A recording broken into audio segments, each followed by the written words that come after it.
자, 21번 봅니다. 상가 건물 임대차 보법에 대한 설명 중에서 옳은 것은 몇 개인가? 기업번 환산보증금이 동법 시행령의 적용 범위를 초과하는 경우 대항력 갖추고 임대차 계약서의 확정일자를 받으면 동임차 건물이 경매 시 환가대금에서 후순위 권리자 그 밖에 채권자의 우선에서 보증금을 변제받을 수 있다. 없습니다. 환산보증금이 상가임대차보법 시행령에 규정된 적용금액을 초과하면은 초과되더라도 적용되는 것은 5가지입니다. 첫 번째는 대항력권 갖추면 대항력 인정된다. 두 번째는 계약갱신 요구할 수 있다. 세 번째는 권리금 회수 기회가 보호가 된다. 그 다음에 이제 네 번째는 연체 차임액이 3개에 달하고 있으면 계약을 해지할 수 있다. 그 다음에 다섯 번째는 표준 임대차 계약서는 법무부 장관이 정해서 사용 권장할 수 있고 표준 권리금 계약서는 국토교통부 장관이 정하여 사용을 권장할 수 있다. 이 5가지 규정만 적용됩니다. 그래서 초과되는 경우에는 아무리 대항력권 가지고 확정일자를 받아도 나중에 경매 시에 후순위 권리자보다 우선해서 변제받을 권리가 없기 때문에 배당은 뺀 꼴등으로 배당을 받게 되는 것이고, 초과되는 경우에는 임대차 기간이 끝났을 때 보증금을 반환해 주지 않았다 하더라도 임차권 등기 명령 신청을 할 수가 없으며, 초과되는 경우에는 묵시적 갱신 규정도 허용되지 않고, 초과되는 경우에는 보증금 차임도 약정한 보증금 차임액의 100분의 9를 초과하여 증액할 수도 있고 그런 거죠. 예. 기억번 틀렸고요. 니은번 기간을 정하지 않거나 기간을 1년 미만으로 정한 임대차는 그 기간을 1년으로 본다. 여기까지 맞아요. 근데 뒷짐은 다만 임대인은 1년 미만으로 정한 기간이 유효함을 주장할 수 있다. 아니에요. 이거는 임차인이 그 1년 미만으로 정한 기간을 유효함을 주장할 수 있는 것이고 임대인은 주장하지 못합니다. 디귿번 임대인은 임차인이 임대차 기간 만료되기 한 달 전까지 사이에 계약갱신 요구한 경우 정당한 사유 없이 이를 거절하지 못한다. 틀렸습니다. 임대인은 임차인이 임대차 기간 만료되기 한 달 전까지가 아니라 임대차 기간 만료되기 6개월 전부터 1개월 전까지입니다.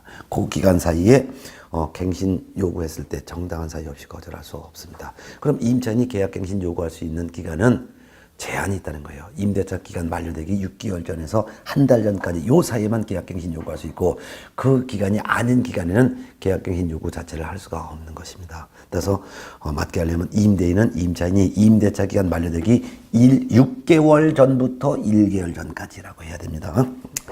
그 다음에 리을번 임차인의 계약갱신 요건은 최초 임대차 기간을 포함한 전체 임대차 기간이 5년을 초과하지 않는 범위 내에서만 행사할 수 있죠? 맞죠. 이건 맞는 지문. 미원번 임차인의 계약갱신 요구에 따라 갱신되는 임대차는 전 임대차와 동일한 조건으로 다시 계약한 것으로 보는데, 다만 차임보증금은 증감할 수가 있습니다. 옳은 지문이죠. 결국 옳은 것은 리을번과 미음 2개가 되겠습니다. 리을, 미음. 그래서 21번에서 리을번과 미음번 2개만 답이 되겠습니다. 자, 22번 문제 볼게요. 공인중개사법령상 비주거용 건축물 중개대상물 확인설명서의 개공의 기본 확인사항이 아닌 것. 자, 그럼 비주거용 건축물은 공장 건물을 연상하세요. 비주거용 건축물이니까 비주거용 건축물은 총 11가지를 기록하는데 기본 확인사항, 세부 확인사항, 그 다음에 보수 등에 관한 이렇게 기재하죠. 근데 비주거용 건축물은 주거용 건축물에 비해서 2가지가 빠집니다. 그래서 기본 확인사항에 기록하는 것 중에서도 비주거용 건축물 확인 설명서에는 이거 비선호시설 요거 기록하지를 않지요. 그 다음에 세부 확인사항 중에서도 환경조건 요거는 기록하지를 않죠. 왜냐면 비주거용 공장 자체가 비선호시설이고 공장 자체가 나쁜 환경이니까 요거 2가지를 기록하지 않습니다. 결국 비주거용 건축물 확인 설명서 세부 확인서에 기록하는 것은 실내 벽관 중에서 실내 벽 요거는 기록하지만 환경 조건은 기록하지 않는다는 거예요. 실제 권리 관계 또는 공시되지 아니한 물건의 권리, 내외부 시설물 상태, 벽면 상태까지만 세부 확인사항. 그 다음에 보수에 관한 사항은 중개 보수 및 실비의 금액과 그 산출 내역을 적죠. 그럼 이걸 나머지는 전부 다가 기본 확인사항이니까 이 문제는 비주거용 건축물 확인 설명서의 기본 확인사항이 아닌 것은 하면은 실내 벽이거나 보수 실비 금액을 찾아봐라 그 말이 되겠죠. 결국은 1번이 되겠네요. 1번 중개 보수 및 실비의 금액과 산출 내역. 요거는 보수 등에 관한 사항에 기록하는 거죠. 그럼 나머지는 전부 다가 기본 확인사항에 해당합니다. 그래서 2번 도로와의 관계 대중교통수단 주차장. 이건 입지 조건이니까 기본 확인사항. 그 다음에 2번 경비실의 유무 관리 주체는 관리에 관한 사항이니까 이건 기본 사항. 소유권에 관한 사항은 권리관계니까 기본 확인사항. 그 다음에 도시군 계획시설. 이거는 토지 이용 계획 및 공법상 이용 제한 및 거래 규제 사항란에 기록하는 거니까 기본 확인사항입니다. 23번 문제 볼게요. 매수 신청 대리인 등록에 관한 대법원 규칙에 관한 설명 중에서 틀린 것은 1번. 개공은 매수 신청 대리 사건 카드에 서명 날인함에 있어서 중개인이 사용하기 위해 등록한 인장을 사용해야 된다. 맞습니다. 매수 신청 대리 업무하기 위해서 별도의 인장을 또 등록하는 게 아니라 중개인이 사용하기 위해서 등록한 그 인장을 매수 신청 대리하면서도 사용을 해야 될 의무가 있습니다. 맞고요. 2번 개공은 매수신청 대리 위임을 받은 경우 매수신청 대리 대상물의 권리관계, 경제적 가치, 매수인이 부담해야 될 사항 등에 대해서 위임인에게 성실 정확하게 설명도 하고 등기사항 증명서 등 설명의 근거 자료 제시해야 됩니다. 또한 3번 개공은 위임계약을 체결한 경우에는 확인해서 설명한 사항을 서면으로 작성하여 서명 날인한 후 위임인에게 교부하고 그 확인해서 설명한 서면이 바로 확인설명서인데 매수대리 확인설명서 4번을 사건 가대 같이 철회가지고 5년간 보존해야 됩니다. 맞습니다. 자, 그 다음에 4번 개공은 보수표와 보수에 대해서 위임인에게 위임계약 체결하기 전에 미리 설명해야 합니다. 맞습니다. 2번, 3번, 4번을 꼭 구분해서 알아두세요. 4번처럼 위임계약 체결되기 전에는 보수표와 보수에 대해서 설명하고 위임을 받았을 때는 물건 설명하고 그 다음에 위임계약이 체결됐을 때는 설명한 내용을 서면으로 작성해서 위임인에게 교부해야 된다는 거예요. 5번 개공은 이중으로 매수시청 대리인 등록을 하는 행위를 해서는 안 됩니다. 맞습니다. 금쟁이죠. 그렇지만 매수시청 대리인 사건에 있어서 매수신청인으로서 매수신청하는 행위 또한 동일 부동산에 대해서 이해관계가 다른 2 이상의 대리된 행위를 할 수 있다? 할 수가 없습니다. 따라서 매수신청 대리된 사건에 있어서 매수신청을 하는 행위를 해서도 안 되고 또한 동일 부동산에 대해서 이해관계가 다른 2 이상의 대리되는 행위를 해서도 안 됩니다. 금쟁입니다. 정답은 5번입니다. 자, 24번 문제 볼까요? 공인중개사법 시행령 즉 대통령령을 말하고 규정된 100만 원 이하의 과태료 부과 기준으로 틀린 것은 몇 개이냐 이렇게 했어요. 그러면 24번에서 공인중개사법령상 100만 원 이하의 과태료가 사유가 있고 그 과태료 기준이 대통령령에 규정되어 있는데 100만 원 이하의 과태료 사유는 이복의 문패 반납 이거였죠. 사무소 이전 신고하지 않았을 때 또한 중개가 완성됐을 때 손해배상 책임 보장에 대한 보증 설정 사실을 설명하지 않거나 보증서를 교부 제공하지 않았을 때, 사무소에 게시할 서류를 게시하지 않았을 때, 개공이 사무소의 명칭에 법정 문자를 사용하지 않거나 또는 5개 광고문에 성명을 표기하지 않거나 거짓 성명을 표기한 경우 또는 중개대상물 표시 광고를 할 때는 광고하는 개공의 사무소의 명칭, 소재지, 연락처, 성명 등을 같이 표시해야 되는데 표시하지 않은 경우 이런 경우가 되겠죠. 폐업, 휴업, 재개기간 변경 신고 미리 하지 않은 경우, 등록 취소된 사람이 등록증 반납하지 않은 경우, 자격 취소된 사람이 자격증 반납하지 않은 경우가 되겠죠. 이 중에서 20만 원 과태료 부과는 요게 20만 원 과태료. 폐업, 휴업, 재개기간 변경 신고를 미리 하지 않았을 때는 20만 원. 그 다음에 이제 50만 원짜리 과태료가 바로 요거 요거 그 다음에 등록 취소된 사람이 등록증 반납하지 않은 경우 요 두 가지가 바로 50만 원. 나머지는 전부 다가 30만 원 됩니다. 그래서 이거 전부 다가 30만 원.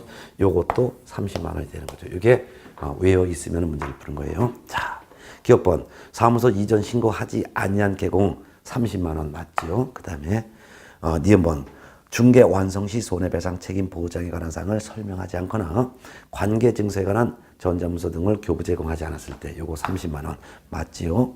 디귿번 성명 등을 표기하지 아니하거나 중개 대상물에 관한 표시 광고를 성명을 표기하지 않고 중개 대상물에 대한 표시 광고한 개공은 여기에 해당되는 거죠. 여기에 해당되는 거니까 여기 50만 원 맞습니다. 리을번 휴업, 폐업, 휴업한 중개업의 재개 또는 휴업기간 변경 신고하지 않은 개공 요거는 20만 원입니다. 20만 원. 30만 원이 틀린 거죠. 답은 2번이네요. 미음번 등록 취소 처분을 받은 후 등록증을 반납하지 않은 경우 요거 50만 원 맞죠? 50만 원.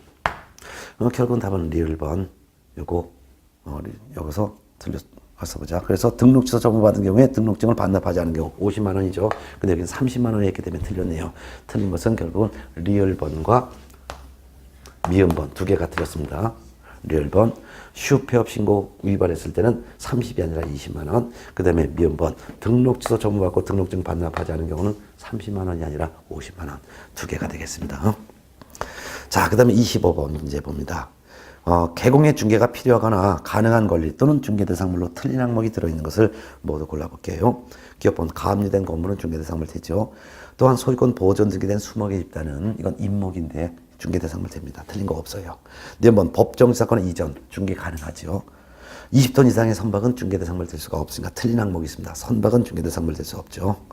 그래서 니은번에서는 선박이 여기에 해당되고, 디귿번 점포 위치에 따른 영업상의 이점 등 무형의 재산을 같이 상가권리금을 말하죠. 중개대상물 될 수가 없으니까 틀렸고, 일필지 토지 일부에 대한 저당권 이것도 중개대상 권리가 될 수 없죠. 일필지 토지 일부에 대한 지상권, 지역권, 전세권, 임차권이라는 사용 권리에 대해서는 가능하지만 일필지 일부에 대한 매매, 교환, 저당권은 설정할 수가 없기 때문에 틀린 거죠. 이게 두 개가 다 틀렸습니다.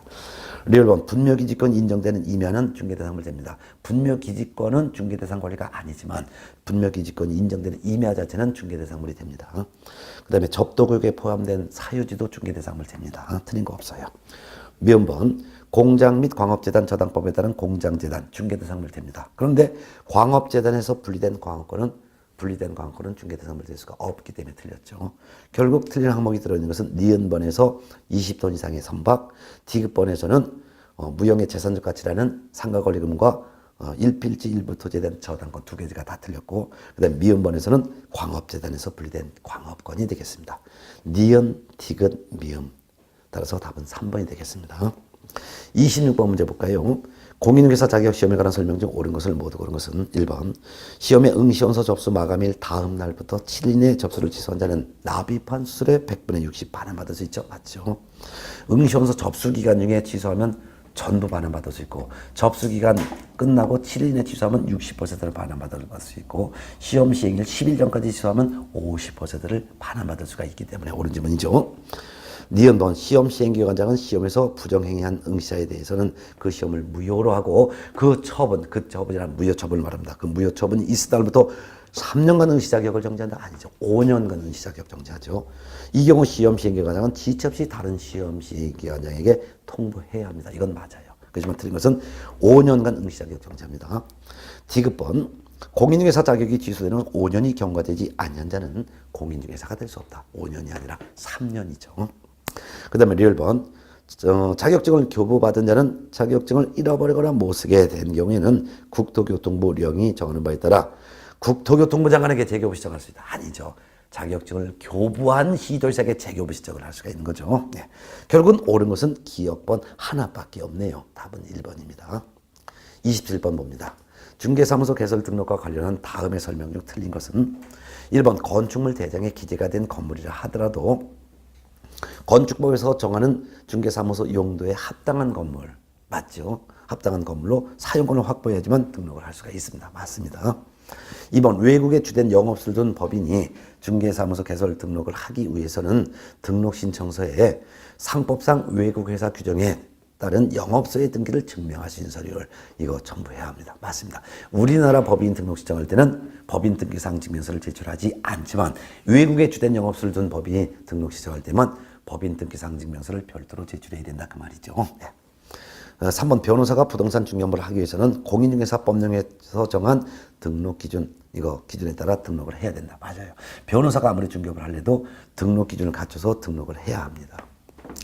4번 등록을 신청하는 때는 등록 신청자의 자격증 사업, 공인중개사 자격증 제출할 필요가 없습니다. 맞습니다. 등록 신청할 때는 세 가지 서를 첨부합니다. 첫 번째는 실무교육 이수학 인증사본, 두 번째는 중개사무소 건물 확보 서류, 세 번째는 여권용 사진, 요거 세 가지입니다. 따라서 법인 등기부, 공인중개사 자격증, 건축물 대장 요 세 가지는 일체 제출하지 않습니다. 예.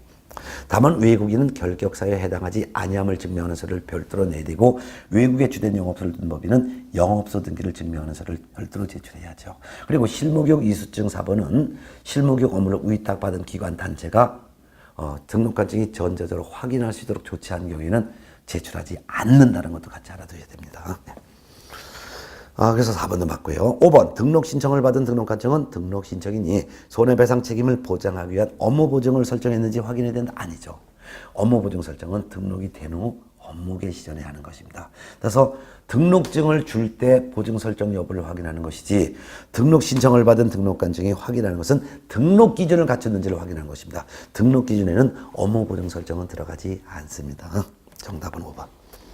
28번 중개사무소 개설 등록의 결기역사에 해당하지 않는 자를 찾아봅니다. 1번 금고 이상형의 집행유예를 받고 그 유예 기간 중에 있는 데는 그 집행유예 기간 동안에는 결기역사에 해당하죠. 2번 파산 선고받고 복권되지 아니한 자도 결기역사에 해당합니다. 3번 공인중개사 자격 정지 처분을 받고 6월이 경과된 자는 결격 사유가 아닙니다. 왜? 자격 정지 기간은 아무리 길어도 6개월을 초과할 수는 없기 때문이죠. 그러면 6개월 경과됐으니까 뭐 자격 정지 기간은 몇 달을 받았건 3달을 받았건 6개월을 받았건 자격 정지 기간 끝났으니까 중개업계에 들어올 수 있습니다. 결격사에 해당하지 않죠. 정답은 3번. 4번 업무정지 처분을 받고 폐업 신고한 자로서 업무정지 기간이 경과되지 아니한 자도 결격사에 해당합니다. 업무정지 기간이 끝나야지만 결격 사유가 벗어나는 거죠. 5번 업무정지 처분을 받은 개업공인중개사인 법인의 업무정지 사유가 발생한 당시에 사원임원이었던 자로서 당해 개업공인중개사에 대한 업무정지 기간이 경과되지 아니한 자도 중개업계에 못 들어옵니다. 업무정지 사유 발생 당시에 사원임원이었던 자는 그 법인의 업무정지 기간이 경과되어야지만 중개업계에 들어올 수 있는 것입니다. 답은 3번. 자, 29번 공인중개사법상 처리기간이 다른 하나는 1번 등록 신청을 받은 등록관청은 등록 통지를 언제 해야 되냐. 등록 신청일로부터 7일 내 등록 통지해야 되죠. 2번 전속 개공의 정보 공개 기한은 전속 중개 계약 체계로 7일 이내 공개해야죠. 3번 중개사무소 이전한 경우 이전 사실 신고는 이전한 날부터 10일 이내 이전 신고해야죠. 4번 등록한 인장을 변경한 경우 변경된 인장을 등록하는 것은 변경일로부터 7일 내 변경 등록해야죠. 5번 공인중개사 정책심의위원회 위원장의 회의 소집 통보는 회의 개최일 7일 전까지 통보해야죠. 결국 전부 다 7일인데 유일하게 3번 사무소 이전 신고만 이전한 날부터 10일 이내니까 답은 3번이 되겠네요. 30번 문제로 넘어갑니다. 개업 공인중개사 등 소공, 보존, 사원임원, 법인의 사원임원 전체 개공을 포함해서 모든 사람에게 다 적용되는 내용을 골라봅니다. 기업권 부동산 거래 사고 예방을 위한 교육 이수 대상은 전부 해당됩니다. 즉 국토교통부 장관은 또는 시도의사는 또는 등록관청은 개공을 대상으로, 소공을 대상으로, 보조 대상으로 또는 법인의 사원임원을 대상으로 부동산 거래 사고 예방을 위한 교육을 실시할 수 있습니다. 맞습니다. 4번 당해 중개인한 경우 확인 설명서 및 거래계약서에 서명 및 날인해야 되는 의무. 이거는 개공과 소공은 서명 및 날인의 의무가 있지만 중개보조원과 공인중개사 자격이 없는 임원사는 이거 서명 및 날인의 의무 없습니다. 대부분 업무상 알게 된 비밀을 누설해야 되는 의무는 다 적용되니까 맞습니다. 1번 다른 계공의 소속 제한, 이중 소속 제한 모든 사람 다 적용됩니다. 따라서 기역, 디귿, 리얼 3개가 되고 답은 5번이 되겠죠. 자, 31번 문제 봅니다. 이거 한자를 제가 하나씩 바꿔가면서 제가 풀어드리겠습니다. 31번 개업 공인중개사 갑의 갑이라고 써놓으시고 소속 공인중개사 을의 과실로 을로 갖춰놓고 을의 과실로 중개 의뢰인 병이 병에게 병을 고쳐놓으시고 병이 손해를 입었다. 이와 관련하여 설명한 것으로 옳은 것. 다툼 있으면 판례에 따라서 문제 풉니다. 1번 갑은 개업공인중개사 갑은 업무를 개시한 때는 지체 없이 보증보험 또는 공제에 가입하거나 공탁해야 된다. 틀렸습니다. 업무보증 설정은 업무를 개시하기 전에 해야 합니다. 2번 소속공인중개사 을에 대한 고용신고를 하지 아니하여서도 소속공인중개사 을의 업무상 행위는 그를 고용한 개업공인중개사 갑의 행위로 본다. 맞습니다. 정답은 2번입니다. 개업공인중개사가 고용한 소속공인중개사 또는 중개보전의 업무상 행위는 그를 고용한 개업공인중개사의 행위로 보는데 이는 고용신고된 자의 업무상 행위건 고용신고되지 아니한 자의 행위건 고용인의 업무상 행위는 그를 고용한 개공의 행위로 본다. 답은 2번입니다. 3번 질문 소속공인중개사 을에 대한 고용신고를 하였다면 개업공인중개사 갑은 소속공인중개사 을의 모든 행위에 대하여 의뢰인 병에게 손해배상 책임이다. 틀렸습니다. 모든 행위가 아니라 소속 공인중개사의 업무상 행위에 대해서만 개업공인중개사는 의뢰인 병에게 손해배상 책임을 집니다.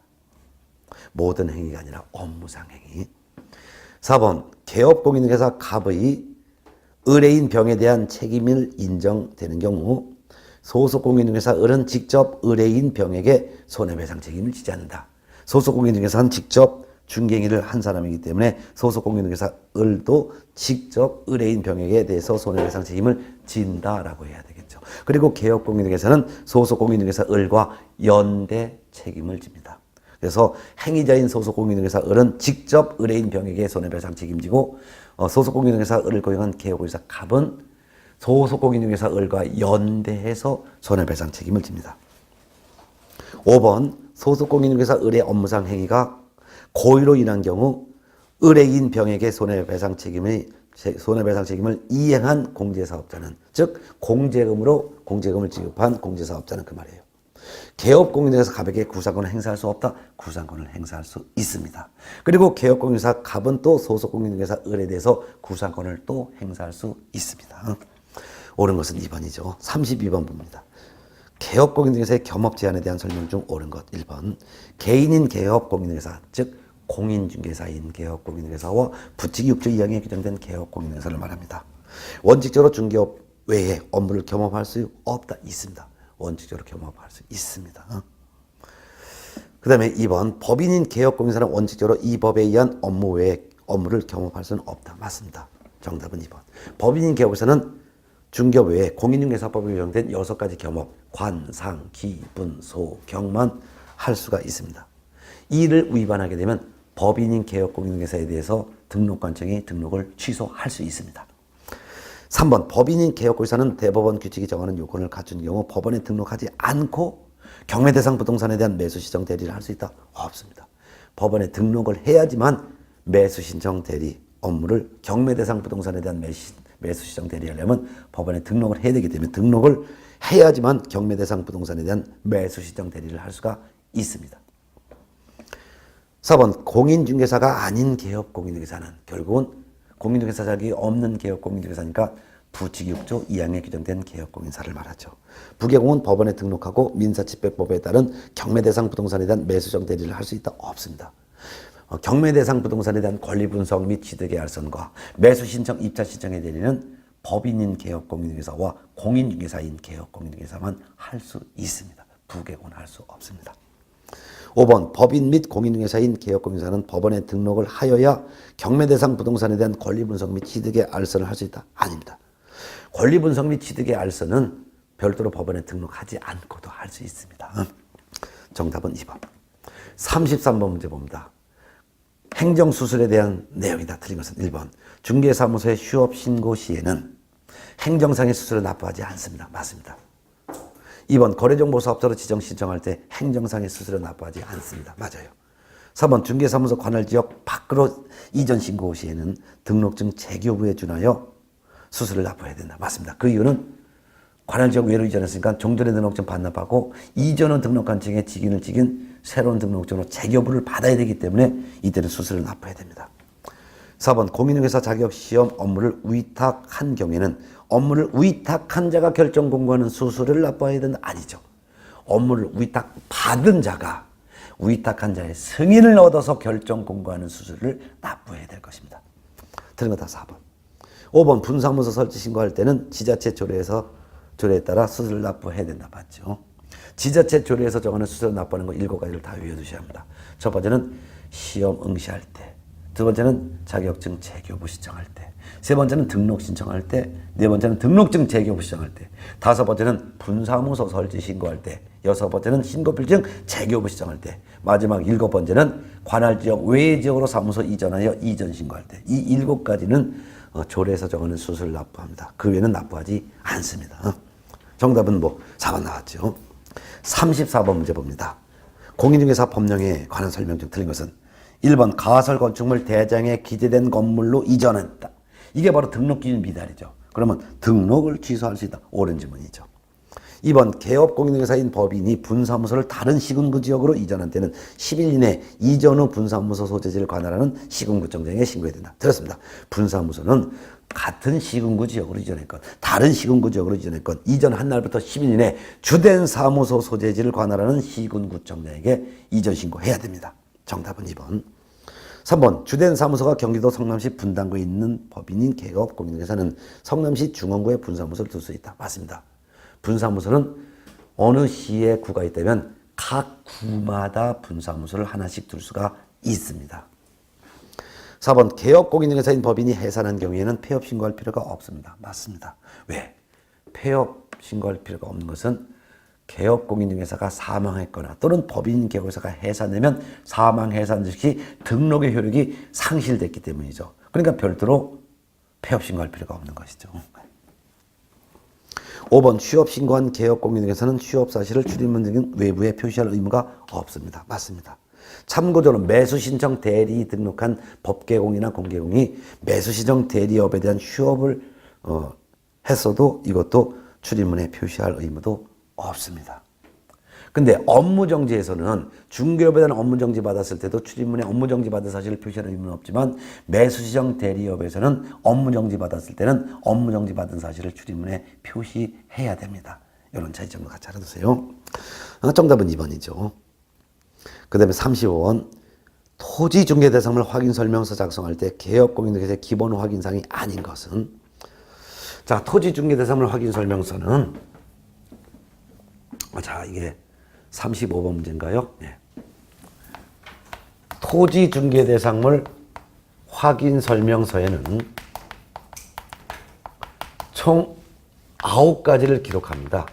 9가지니까 주거영입에서 4가지가 빠져요. 이 토지확인설명서도 개공의 기본 확인사항으로 기록하는 거, 개공의 세부 확인사항으로 기록하는 거, 그 다음에 보수 등에 관한 사항으로 기록하는 거 이렇게 기록하는데 그 중에서 토지하면 농지임야를 연상하세요. 그렇기 때문에 기본사항에 기록하는 것 중에서도 관리에 관한 사항은 기록하지 않습니다. 관리에 관한 사항은 기록하지 않죠. 즉 경비실의 유무, 관리 주체. 왜? 임야에 경비실이 있을 리가 없으니까. 세부 확인사항 중에서도 내, 벽, 환 요거 3가지를 기록하지 않습니다. 왜? 임야에 내외부 시설물이 있을 리가 없고 벽면 도배가 있을 리가 없고 층간소음이라는 환경 조건이 있을 리가 없으니까. 그래서 요 4가지를 주거영입에서 기록하지 않죠. 그러면 토지확인설명서의 세부확인사항에 기록하는 것은 요거 하나만 기록합니다. 실제 권리관계 또는 공시되지 아니한 물건의 권리. 그 다음에 보수 등에서는 보수와 실비의 금액과 산출 내역 요거를 기록하죠. 나머지는 전부 다 기본 확인사항에 기록합니다. 자 그러면은 기본 확인사항이 아닌 것을 찾으라는 것은 세부 확인사항으로서 실제 권리관계 또는 공시되지 아니한 물건의 권리를 찾거나 보수 등에 관한 사항을 찾으라는 거죠. 결국 3번이죠. 실제 권리관계 또는 공시되지 아니한 물건의 권리. 이게 답이죠. 자 36번 문제 보겠습니다. 개업공인중개사가 작성하는 매매계약서의 필수적 기재사항에 해당하는 것은 모두 몇 개냐. 매매계약서 기재하는 거 36번. 매매계약서도 거래계약서입니다. 이 거래계약서에 필수적으로 기재하는 사항은 9가지죠. 당물인권, 거기서 안 쓰면 조약들로 때려볼 거야.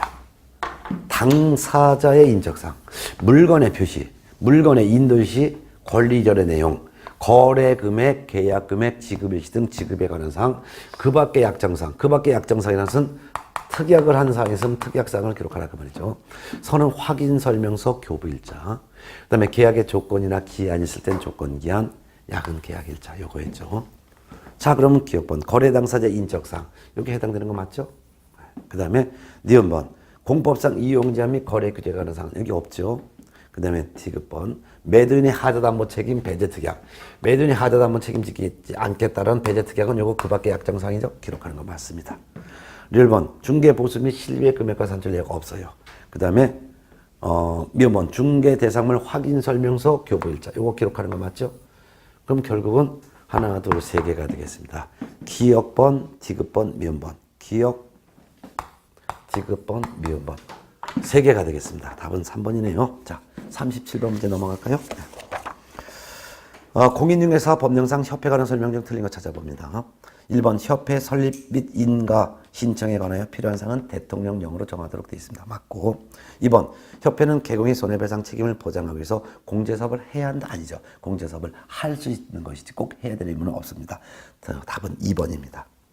3번 공제규정, 보험약관을 말합니다. 공제규정에는 공제사업의 범위, 공제계약의 내용, 공제금, 공제료, 회계기준 및 책임준비금 적립비율 등 공제사업 운영에 관하여 필요한 사항을 공제규정에 정해야 되죠. 맞죠? 4번 협회는 법인으로 합니다. 맞고. 근데 법인인데 무슨 법인? 비영리 사단법인의 성격을 갖습니다. 5번 국토교통부 장관은 협회의 임원이 공제사업을 건전하게 운영하지 못할 우려가 있는 경우 그 임원에 대한 징계 해임을 요구하거나 해당 위반 행위를 시정하도록 국토교통부 장관이 명할 수가 있죠. 옳은 질문이네요. 틀린 거 2번입니다. 자, 그 다음에 이제 38번. 공인중개사 법령상 3년 이하의 징역 또는 3천만 원 이하의 벌금에 처해진 것을 옳게 짝지어진 거 봅니다. 자, 3년 이하의 징역, 3천만 원 이하의 벌금형 사유를 다 외우고 있어야 돼요. 3년 이하의 징역 또는 3천만 원 이하의 벌금형 사유는 무, 부, 증, 직, 쌍, 투 요거죠.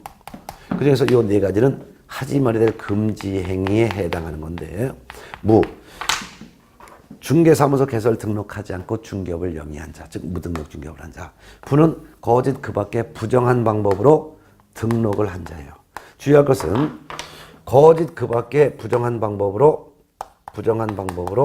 공인중개사 자격을 취득을 한 자는 이거는 형벌은 없고 자격 취소 처분만 해야 됩니다. 그렇지만 징역형 또는 벌금형 요거는 받지 않습니다.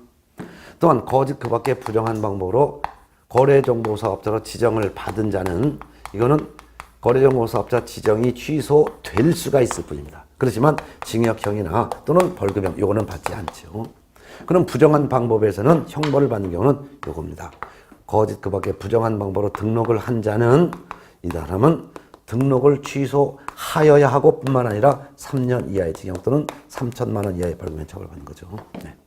그 다음에 금지행위에서 양도할선이 금지된 증서의 중개 또는 매매업을 한 경우 의뢰인과 직접 거래, 거래 당사자 쌍방대리, 미등기 전매를 중개하는 등 미등기 전매자의 탈세 투기를 조장한 행위. 요겁니다. 네. 자, 그럼 기억번. 자기 성명 상호를 사용하여 중개업무를 하게 한 경우는 이건 여기 없어요. 그러니까 1년 이하의 징역 또는 1,000만 원 이하의 벌금형. 네, 전속중개계약 체결한 개공이 의뢰인의 비공개 요청을 무시하고 정보를 공개한 경우 이거는 전속 개공에 대해서 등록을 취소할 수 있습니다. 그렇지만 징역형 또는 벌금형은 과하지 않습니다. 형벌 없어요. 지금은 의뢰인과 직접 거래한 개공, 여기 무부 증식 상태에서 요거 해당되죠. 맞습니다. 리얼만 부정한 방법으로 중개사무소 개설 등록한 자, 무부 증식 상태에서 부 해당되죠. 그 다음 미흡한 토지의 매매를 업으로 한 개업 공인중개사. 이거 중개대상물의 매매업 금지행위인데 이거는 1년 이하의 징역 또는 1,000만 원 이하의 벌금형입니다. 결국은 디귿번과 리을번 두 개만 되겠네요. 답은 4번. 자, 39번 문제 봅니다. 주택 임대차 계약에 대해서 개업 공인중개사가 의뢰인에게 설명한 내용으로 모두 고른 것은 기억번. 임차인이 주택의 인도를 받고 주민등록을 마친 날과 제3자의 저당권 설정 등기일이 같은 날이면 임차인은 저당권 실행으로 즉 경매로 그 주택을 취득한 매수인 즉 낙찰자에게 대항하지 못한다. 맞습니다. 왜? 임차인이 대항요건 갖춘 날과 또 저당권 설정한 다른 사람의 저당권 등기일이 같은 날이에요. 그럼 대항요건 갖췄으면 대항요건 그 다음 날 0시에 발생합니다. 근데 저당권 등기는 등기한 그날부터 효력 발생합니다. 그럼 저당권이 대항력 있는 임차인보다 하루 빠릅니다. 그렇기 때문에 저당권이 먼저 인정되고 그 다음에 대항력 있는 임차인이니까 저당권은 무조건 소멸되는 권리. 저당권과 함께 뒤에 있는 임차권도 경락으로 소멸됩니다. 그렇기 때문에 임차인은 설령 보조금을 다 변제받지 못했다 하더라도 그 매수인 낙찰 측에 자기 권리를 주장하지 못합니다. 그러니까 매수인은 그 주택을 취득한 임차인은 저당권의 실행으로 즉 경매로 실행해서 주택을 낙찰받은 매수인에게 대항하지 못한다. 맞지요? 대항하지 못한다는 것은 나까지 살 거야 이거 주장 못한다 그 말이죠. 옳은지만. 임차인이 임차권 등기를 통하여 대항력을 가지는 경우 임차주택의 양수인은 임대인의 지위를 승계한 것으로 본다. 맞죠? 네. 디귿번 소액 임차인의 최우선 변제권은 주택가액 물론 대지가액을 포함하여 2분의 1에 해당하는 금액까지만 최우선 변제권이 인정된다. 맞죠? 상가도 역시 마찬가지로 최우선 변제권은 환가금액 즉 낙찰된 상가 건물가액의 2분의 1까지만 최우선 변제권이 인정되죠. 주택도 마찬가지입니다. 맞고. 1번 주택 임대차 계약이 묵시적으로 갱신된 경우 임차인은 언제든지 임대인에게 계약 해지를 통지할 수가 있습니다. 맞죠? 네. 결국 다 맞네요. 결국 3번이 답이 되겠습니다. 자, 마지막 40번 문제 봅니다. 상가 건물 임대차 보법에 관한 다음에 설명 중 틀린 것은 1번 비영리 민간단체의 건물, 예를 들면 교회, 종친회 이런 건물이죠. 이런 건물에 대한 임대차는 적용되지 않습니다. 맞죠? 2번 사업자 등록을 마친 상가 건물 임차인이 폐업 신고하였다가 다시 같은 사무 및 등록권으로 사업자 등록을 한 경우 상가 건물 임대차 보법상의 대항력 우선 변제권은 그대로 존속한다. 아니죠. 폐업 신고한 순간 대항력권이 상실됐기 때문에 폐업 신고한 순간 종전에 취득한 대항력과 우선 변제권은 그 순간 다 소멸합니다. 그리고 다시 대항력권 갖추면 그때서야 그 다음날 대항력이 인정되고 또한 대항력권과 확정일자를 다 충족하면 그때서야 새롭게 우선 변제권이 인정됩니다. 이같이 폐업 신고하면 종전의 대항력과 우선 변제권은 소멸한다라고 해야죠. 틀린 건 답 2번이죠. 3번 임대인이 임대차 기간 만료 전 6월부터 1월까지 기간 내에 임차인에 대해서 갱신 거절의 통지 또는 조건 변경에 대한 통지를 하지 아니한 경우에는 그 기간이 만료된 때 전 임대차와 동일한 요건으로 다시 임대차한 것으로 보죠. 맞죠. 4번 우의 3의 경우 임대차 존속기간은 1년으로 본다. 즉 묵시적 갱신도 1년으로 보는 거죠. 5번 우의 3의 경우 임차인은 언제든지 임대인에 대해서 계약 해지를 통고할 수 있고 임대인이 그 통고를 받고 3월이 경과되면 해제 효력이 발생한다. 맞죠. 결국은 틀린 것은 2번이었습니다. 자, 이렇게 해서 4회차 문제는 우리가 지금까지 이제 공부했던 내용을 좀 순서가 좀 약간 좀 바뀌었을 거예요. 그래서 주임차법, 상임차법이 앞에도 있고 뒤에도 있고 공인중개사법 등 문제가 앞에도 있고 뒤에 있고 막 섞여 있지만 실제 시험 문제들이 이렇게 섞여서 좀 많이 나오니까 훈련을 좀 쌓았습니다. 이렇게 해서 여러분들이 동형 모의고사 4회를 통해서 여러분들의 실력을 한번 재점검했습니다. 틀린 것은 왜 틀렸는지 다시 한번 복습하시고 맞았던 것도 다시 한번 꼭 또 다시 보셔가지고 여러분들이 시험장에서 많은 도움이 있기를 바라겠습니다. 여러분 꼭 합격하셔서 여러분이 앞으로 더욱 더 멀리 비상할 수 있는 기회가 되시길 바랍니다. 여러분의 모든 합격을 제가 간절히 기원합니다. 감사합니다.